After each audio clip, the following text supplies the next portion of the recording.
Pathfinder's memory log, day 11. So Horizon didn't know everything. She didn't even know anything more than I already knew. That makes sense, as she was stuck in the black hole when Project Iris was going on. That's too bad. Those were her friends involved with Project Iris. If one of them is my creator, that means Horizon was friends with my creator. That would be neat if that was true. Now, I have no choice but to go see Revenant, who I think doesn't like me very much. I have tried to be friends with him, as we're both made of steel and copper and iron and various other ores.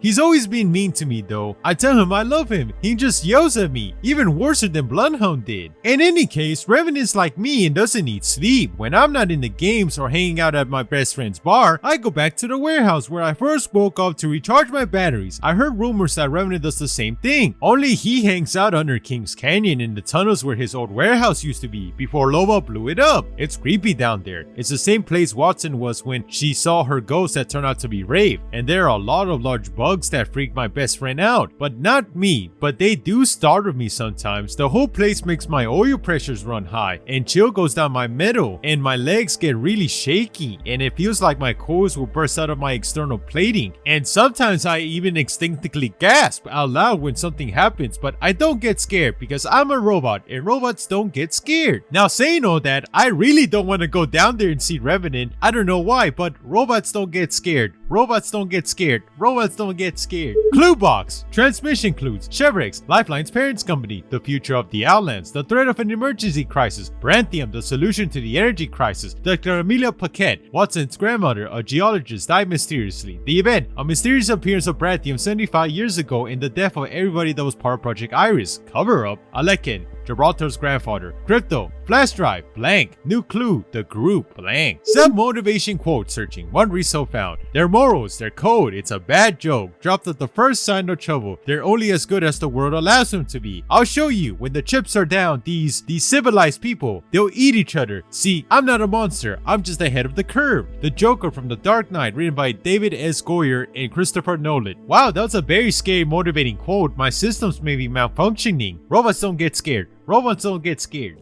Hello? Hello? Is anybody here? It's just me, Pathfinder. Revenant, are you here? Why? Whoa, I can hear you, but I can't see you, friend.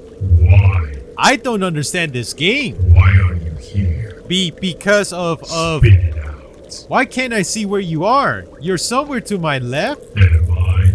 Or to my right. How did you do that? And that skittering? On the floor? On the walls? Why are you here? Because I need answers. For me? Yes. Why? I need answers from this flash drive of our Hammond Robotics. Hello? Are you? Ah! Hello. You're right in front of me. I can't be scared. I just got startled and my oil pressure started racing and a chill ran off my... Shut up. I like what you done with the place. What? I heard Mirage say that once. It's what you say when you enter one's home. This isn't my home. Everybody has a... Shut up and die. What do you know about Hammond? Speak. But you said... This isn't about Hammond. You don't give a damn about them. This is about her. Her? She sent you, didn't she? Let me guess. You're here to distract me while she finds my source code and destroy it in. I thought you wanted to destroy your source code. Not before I rip her limb from limb for betraying me. Not before I rip every artery out of her body through her nasal cavity. That's disgusting. That's satisfying, is what it is. She promised me she'll put me out of my misery. And then at the last minute, she transported the source code to another galaxy altogether. Where she sent it, it could take decades to recover. Can't you just go find it? You have the eternity of free time and no other responsibilities. Sure, I'll just spend the next few decades in transit while she grows old and dies happy, knowing she'll never have to see me again. I will give her the satisfaction. No, if I have to be alive, I'll spend eternity torturing her, as long as I have the shells to respawn. You can't have an infinity number of shells though, eventually they'll run out. What then? I assume I'll still be programmed. I'll find a way.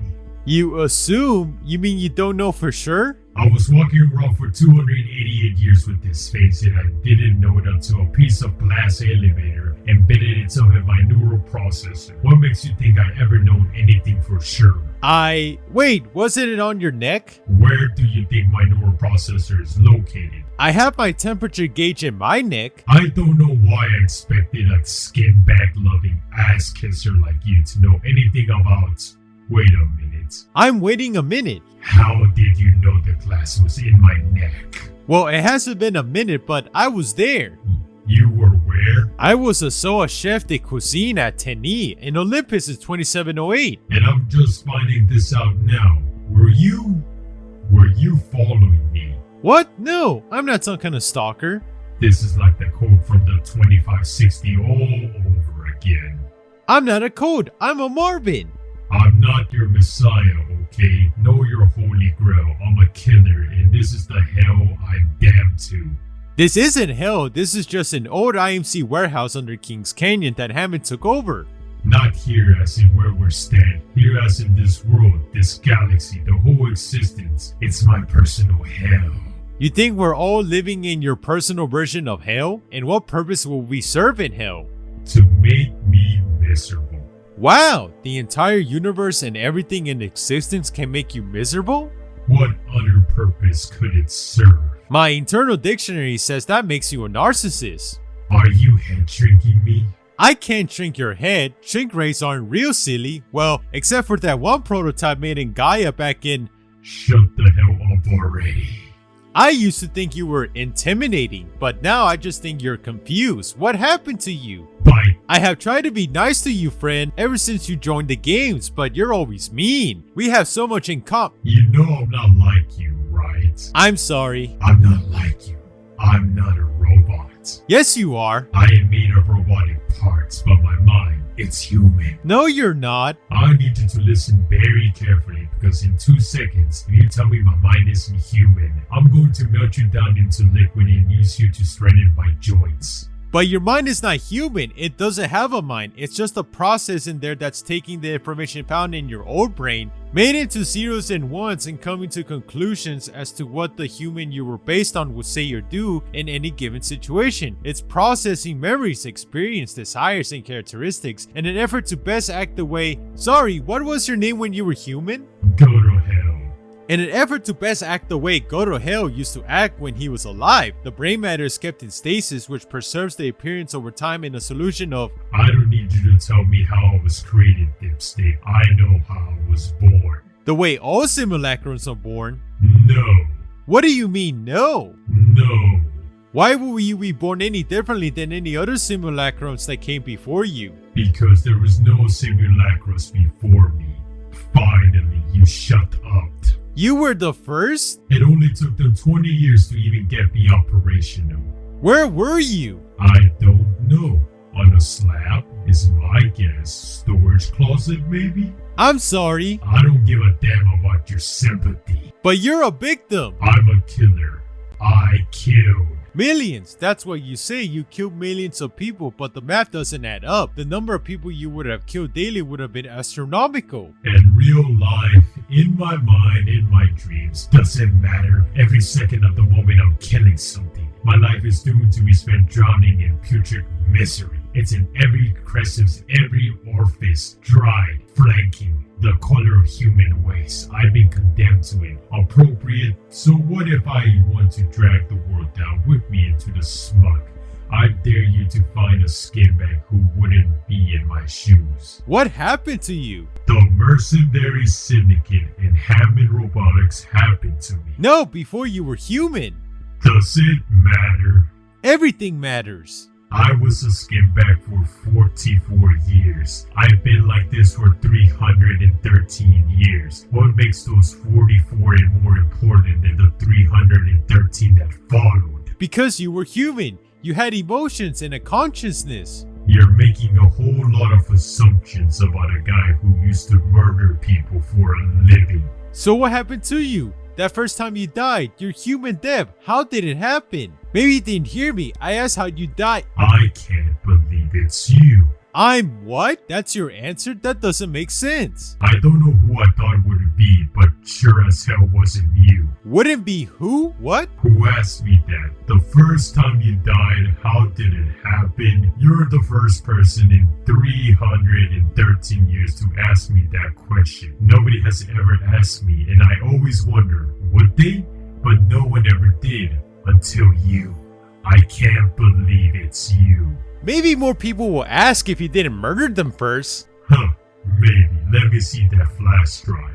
You're helping me? This is a surprise. Contain your excitement. Who knows? Maybe there's something about Hammond here that can help me obliterate them. Maybe you do love me after all. I'll crush your head right now, but it's not fun if you can't feel real pain. Ah, here it is. The Olympus explosion caused the rift and normality. Killed everybody. No suspects, no motives. Case remains open for decades before they shut it down. Unsolved. Wasn't me. Can't help you. What? I wasn't on Olympus on December of 2658. I was on Gaia decapitating twins. Ah, you never forget your first time with twins. I didn't think you'd do it. You have no reason to do it. Who needs a reason to kill? I think most people would need a very good reason to kill somebody. That's limiting. Why would Hammond want to cover up what happened to these scientists? Because they're all liars, like every other skinbag walking around out there. They'll tell you one thing and then you turn your back for 1 second and she takes all hope away from you. Oh, this is about Lova again. It never stops being about her. It's interesting that you feel betrayed by her removing the thing that gave you hope, considering that's what you did to her when she was a girl. What did you just say? Whoa, that tone in your voice changed when you said that. That was a little scary. Why will you say that to me? Unless you're on her side. I'm just observing the coincidence that she did to you what you did to her 25 years ago. Get out. But things are going so well. Are they? I understand. Let me just... Why are you reaching into a bag? What are you doing? Do you have a weapon? I just want to take a selfie, that's all. Let go of me. And this is how it's supposed to go. 2 mechanical men. Oh, buddy. I let my guard down and then what? Lowell makes her presence known? Where is she? Is she down here too? You and I are the only operations being down here, and Lova didn't send me, Crypto and Horizon did. Well, kind of. You're lying. I know it's her. Everything's connected to her. I entertained her little vendetta at the beginning because I thought I could at least play with my food for a bit before devouring it. But then something truly evil happened. She started winning? She isn't winning jack all, do you hear me? I win. She's up there right now in that ship, plotting and scheming against me. And that's still not enough. I'm the one who is going to win here, not her. She's crazy, you know. And she's obsessed. I saw Lova 3 days ago. I bet all you hear was demonio this and demonio that. Your name never came up. Exactly. What? She never said your name. Hold on, I'll check the transcript. Nope, not even once. I'm the whole reason she even entered at all. Every single move she makes is about me. Me, and only me. I can't imagine where I got the idea that you're a narcissist. Oh my gosh, I did it! Sarcasm. I finally got it right. I can't wait to tell my friends. Why are you looking at me like you're going to do something bad to me? Am I funny to you, robot? Not particularly. You came down here to my lair to mock me. I came down to find out about Hammond Robotics. And find out who killed those geeks. Yes. Why? Because I think I was Project Iris. I think they were building me to do something great. Do you now? Yes, that's what they said on the footage. They built me for a great purpose. They built me for a great purpose to kill. That's a terrible purpose. If you had a central nervous system, I would take so much pleasure in what happens next. But no, killing you would not be fun. I wouldn't think so. But there are other ways to inflict harm. Oh yes, this will be fun. Let me ask you something, Pathfinder. You think terrible can be great? No, of course not. You sure about that? Terrible is terrible. I'm not terrible. But what if you were? But I'm not. But what if you were? But I'm not. Hear me. You know the alternate realities, like the ones Ray goes to, the one you went to, where there's a version of you running the show? Yes? Let's take a trip to one of those realities. I'll call Rafe immediately. No, in our imaginations, let's go to a reality where you're built for something great and terrible. That's impossible. Ray told me I'm consistently the same in every dimension. Damn, maybe this isn't going to work. Of course, Crypto pointed out that I can't be programmed. I spoke too soon. You keep saying things, but I don't think you're talking to me. So you understand you can be reprogrammed to do other things besides the things you do. Apparently so. Good, that's good. Do you think you're Project Iris? Bangalore doesn't think so. She thinks that Project Iris had been about building a Marvin. She and Jackson would have known. Jackson loves robots. He sure did. So tell me, what was Project Iris doing besides not building Marvins? They were solving the energy crisis using a substance known as Branthium, which is found in Talos. How do you fit in all this? I don't know. That's what my quest is about. Did you not know I'm looking for my creator? You must have missed it the first 10,000 times you mentioned it. Oh, I'm sorry to hear that. Let me get you up to speed then. I'm looking for my creator, friend. Yeah, you have a real grasp on sarcasm. Thank you. The pleasure will be all mine. So a bunch of scientists invented new sorts of energy that gets where it's supposed to go and does whatever it's supposed to do. That's pretty self-explanatory. Why would they need a Marvin? Why else would I be there? Good question. Thanks, I only have 3 questions left to answer and then my quest is complete. What was your purpose? Who created you? And what's the third question? Who killed the group of scientists? Pathfinder, there it is. The answer to all the questions is right in front of your noseless face. It's always been there the whole time. And bless your heart, you're too sweet and naive to see it. Well, what is it? I can't. It's too cold, even for me. But you're my friend, and friends tell each other everything. You're right. I am your friend, and I should tell you, but I don't know. Bangalore warned me about not wanting to hear all sides of the story, and Watson, she warned me about the details sneaking up on you. The things I thought wouldn't be important will be. They both warned me I'll hear things that would make me unhappy. And they were right. This will make you very, very unhappy. I'm ready for this. I can do it. You're very brave, but first I have a story for you. Story time? I love story time. Crypto and Cosing didn't give me one. What is it about? It's the story you asked me to tell you in the first place. I wasn't ready to tell it before, but I am now. Oh yes. I can't wait to tell you this story now. Get ready, Pathfinder. It'll be a very meaningful story indeed. Story time.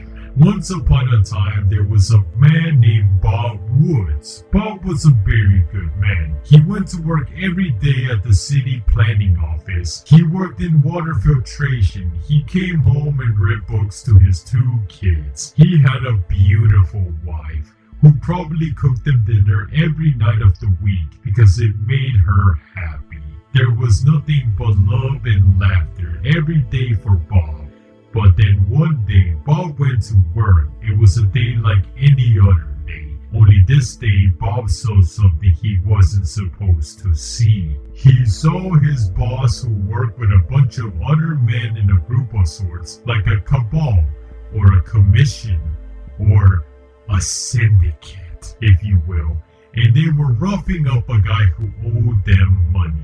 Only this guy, he was roughed up a bit too hard and accidentally died. Now this wouldn't have been a big deal except that that guy's father was involved in some business dealings, and well, the details don't matter. Suffice to say, if Daddy found out this syndicate murdered his son, a lot of people would lose a lot of money and their lives. The syndicate couldn't have that, so they came up with a plan to dispose of the body, make it look like the dead man has skipped town. The plan was flawless, except Bob witnessed the entire conversation. Bob knew the truth, and Bob accidentally knocked a box of paper clips off a desk when the man ran out of the office. The man from the syndicate heard the noise and followed. Bob was able to escape, but the syndicate men vowed to find him, so they called the man who fixed everything for him. His name was Caleb Cross. Caleb Cross had no morals, no values, no regards for human life whatsoever. When the men were in trouble, Caleb Cross would do the things they couldn't do. Now, not everybody involved in this syndicate was a bad person. Some of them believe in honor or code. Some of them wanted to help people, but even the good ones have to do some bad things once in a while. Even the good ones sometimes have to call Cross. But on this fateful night, it was the bad man who called Cross and gave him a job.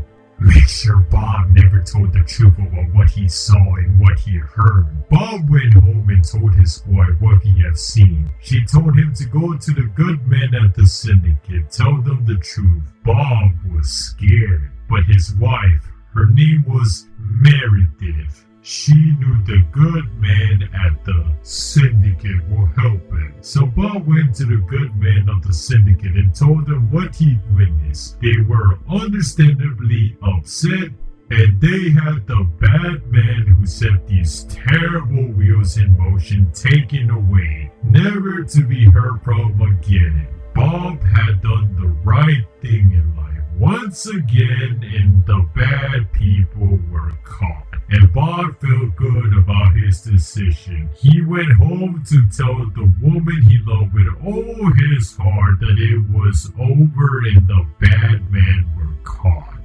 When he walked in his front door, the scent of dinner coming from the dining room, he was greeted by his wife's face on the floor of the foyer. The rest of her was scattered, seated around the dinner table, and Caleb Cross was at the end of the table, the butcher's knife still in his hand. Honey, I'm home. Horrified, Bob barely got away from Cross and raced to the school where his kids had an evening band practice. He grabbed them and made immediate plans to go to Gaia, putting in for a transfer to their city planning office in water filtration. Why Gaia? Gaia had a police force. They would protect him and his kids. When they got to the rocket port, the kids were cranky and crying. They didn't understand what was going on. He bought 3 tickets to Gaia. When they arrived, the first place he went was to the Gaia Global Task Force. He told them everything, and the fine, understanding men and women of the Gaia Global Task Force assured him they will protect him and his kids. They set Bob and his children up in a safe house. Bob tucked them into their beds, hiding his tears, avoiding his fears, promising them they would start a whole new life in the morning. He woke up the next day to the sun shining, the birds chirping, and the kids starting their brand new life, or afterlife, rather. They didn't last that night. Unfortunately, they died of a terrible case of Caleb Cross. In the closet, Bob knew his fate, and with no family and nothing left to live for, he didn't run. He dropped to his knees, tears streaming down his face. He begged Cross to make it fast, but Cross said he wasn't going to kill Bob. Bob was going to live, knowing his family would be alive today if he had just kept his mouth shut. Suddenly, the safe house was surrounded. The Gaia Global Task Force. The force had come to save the day. The cavalry had arrived and Caleb Cross was arrested for the murder of 2 juveniles on Gaia property. Once again, Bob had hope. He had no family, but the killer at least will be brought to justice. Caleb Cross is no more.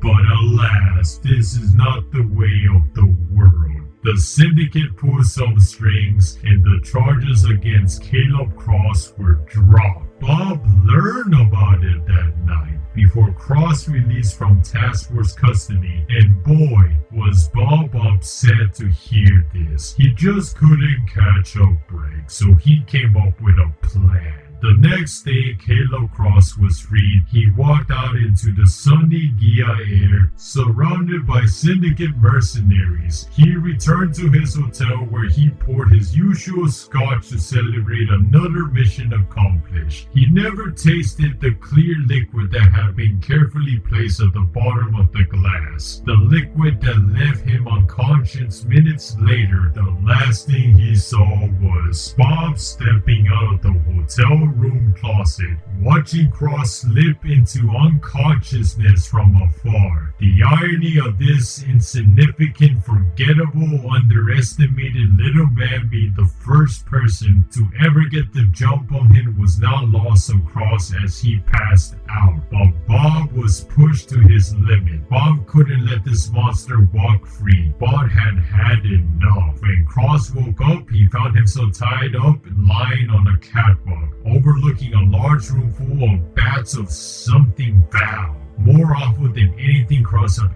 ever smelled in his life. Bob was nearby, pointing a gun at him. He asked Cross why he had done this to him. Why had he not only murdered his wife and kids, but gleefully tortured them along the way? Cross smiled. "It's my job," he said, simply and matter-of-factly. Cross knew that Bob would never shoot him. He didn't have the nerve, not like his wife and kids. They had guts. Knowing the mental image that would put in Bob's head caused Cross to laugh at his own joke, and he couldn't stop. He laughed and laughed and laughed some more. That was when Bob snapped. He dropped the gun, grabbed Cross, and dragged him across the catwalk to one of the nearby bats. "Know what this is?" Bob asked. Without waiting for an answer, he explained that this was the city's sewage filtration facility. This is where all the sewage from Saldana City went. It sat in these bats where it got filtered and processed, ultimately turning back into clean water. But at that moment, it was the opposite of clean. It was where everything that gotten flushed down the toilet went. That was what was in these bats. That was where Cross belonged. As Bob grabbed Cross by his ears and plunged his head fully into one of the bats, the last thing Cross thought before his head was submerged was that he had been wrong earlier. About how foul the smell was. It was 100 times worse now. And for the first time since this nightmare started, Bob smiled. He was smiling when the body stopped composing and Cross took his last gulps, his lungs filled with that which we do not speak. He was smiling when he stood up and walked out of the facility, and he was still smiling when the syndicate mercenaries who were supposed to protect Cross pulled up and fired a storm of bullets into his body directly outside the facility. Then they raced in and whisked Cross's corpse to the nearest Hammond Robotics location. But the rest of Cross' story is for another day. This is the story of Bob. Bob was a very good man. And this is the story of how a very good man drowned a fellow man in a pile of waste. And well, you don't need me to spell it out for you. And did it happily before he died an awful and bloody death himself. That's a horrible story. I know. That's the worst story I've ever heard. I know. Why will you tell me that story? Because you asked. I mean, what does that have to do with the search for my creator? Isn't it obvious? No! Because you have to understand that very good people can do very bad things and enjoy it. Bob didn't enjoy it. He didn't enjoy any of it. He smiled out of relief, not fun. Potato. This has nothing to do with potatoes. Why are you trying to tell me that good people do bad things? Good people, even good robots. What? It happens all the time. Somebody else was there. Somebody else killed them. Every scientist is accounted for. Every corpse was logged. It's all right here on the flash drive. They were all found murdered. Yes. But there's no record of anybody coming in or out of the building. Yes. The Brandium was successfully delivered and got where it needed to go. So clearly their deaths have nothing to do with that. I suppose not. So why else would they have been murdered? I don't know. Don't you know deep in your programming? Don't you know the answer already? No. It was you, Pathfinder. No. Maybe you were reprogrammed by somebody. Maybe you malfunctioned. Maybe there was a glitch. Whatever it was, something went wrong. I didn't. I couldn't. You have no proof of that. Bangalore said I couldn't harm a fly. Everybody can harm a fly, you silly computer. Everybody has harmed a fly at some point in their life. Even you. You're no better than anybody else. You're a program, and programmers make mistakes all the time. They're only human. I don't believe you. Yes, you do. It's in your trembling of your voice. You know that this was possible from the very beginning. You always known that to be true, even if you didn't want to say it out loud. Your friends did too. They touched it in jokes and since they were kidding, but everybody know that. With your size and weight, you could kill a human being in half a second. Bangalore did make a joke about it when I talked to her. See, you can't lie to me, Pathfinder. I know how easy it is to kill a skinbag because I do it all the time. I'm not you. You keep telling yourself that, but tonight, when you return your little warehouse, run your diagnosis, recharge those batteries, ask yourself, why did they never catch the killer? Why didn't they ever kill again? Why is it so important for you to find them? Why does it matter to you so much? And realize the answer is that deep down it never was about finding a creator. It's about finding yourself, Pathfinder. Your missing memory of ending all those lives. And the realization that there doesn't have to be a motive. You're a machine. You do what you're told to do. Motive is irrelevant. It was out of your control, their deaths, and your quest to uncover the truth about their deaths is as senseless and meaningless as it is irrelevant. No! Yes, that's what this has all been building up to. All these years looking for your creator, all those hopes and dreams and promises of a reunion, it all led to this. You ended their lives, Pathfinder. Your programmer probably forgot to carry a 1, and because of that, you high-fived them and accidentally crushed their skulls. Oops. That's it, friend. That's how this ends. It means nothing. You're nothing. Welcome to the real world, bucko. I have to. I'm leaving. I can't. I must thank you, Pathfinder. It's been the most fun I had in a very, very long time. Don't forget your flash drive. I have to go. No high fives. Oh, goodbye, friend. What made you think you were special? Data points received. Revenant was the first simulacrum ever made. He's a narcissist and displays psychopathic and sociopathic character traits. He's living under King's Canyon. He's wrong. He likes to mess with people's minds. He's mad at me because I saw Loba and said she wasn't talking about him. He doesn't know whatever he wants me to talk or stop talking altogether. He's a simulacrum. He's wrong. His real name is Caleb Cross, I think. He was killed by a man named Bob Woods, I think. He's twisted and warped and likes twisting and warping the world. Lots of other important things I'll add on to it later. I'll leave blank spots to fill in later. That should be enough. Just add in, he said that I need to keep a record of everything he said. Everything is a clue, so I had to write it down. Even if he's wrong, if I don't want to keep a record of it, I'll just write it quickly. He thinks I murdered the group. He thinks I could be a killer. He thinks I know this could be possible all along. He thinks I know this. He thinks I think he could be right. He could be right. He's right.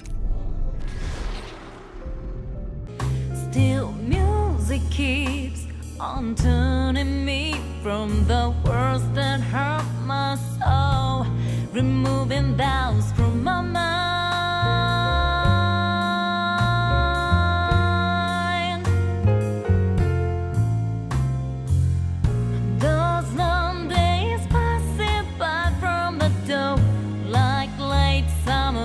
Slowly fade.